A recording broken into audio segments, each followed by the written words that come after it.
Welcome to Sign Up Simple and my Getresponse tutorial for beginners. In this video, we will learn how to set up email forwarding.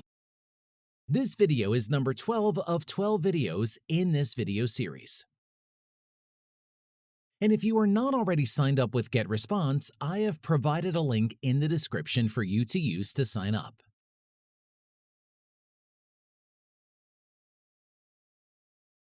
We are going to be looking on how to create a branded emails similar to this. Having a branded email looks more professional. It also ensures that your email does not go to spam. In domains.google.com, click Email, and under your email, you will see Email Forwarding. This is an email forward that I set up before. As you can see, you set up an alias and the email that you want emails to be forwarded to. Note that Google also allows you to add a plus followed by the alias to your email address.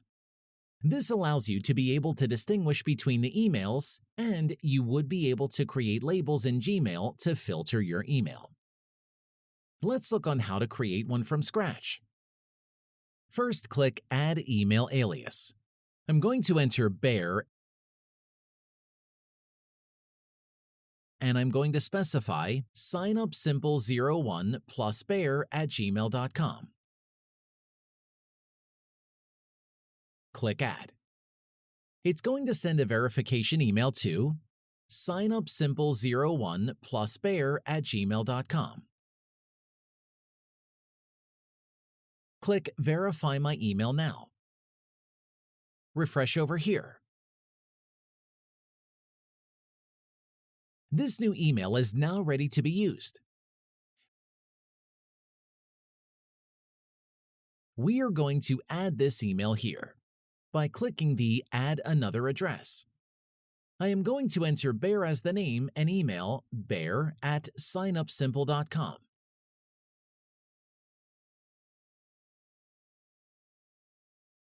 Click Add. Getresponse is going to send a verify email to bear@signupsimple.com. This email would be forwarded to signupsimple01@gmail.com. Open the email and click Confirm button. Go back to the page and you would notice that it is available for you to use in the From and Reply To list. Guys, this is the last video in this Getresponse for Beginners tutorial. You should have all the knowledge to get started with Getresponse. If you have not already subscribed to Getresponse, then I have provided a link in the description. And if you found this tutorial helpful, then like this video, subscribe for more Getresponse content. See you in the next tutorial.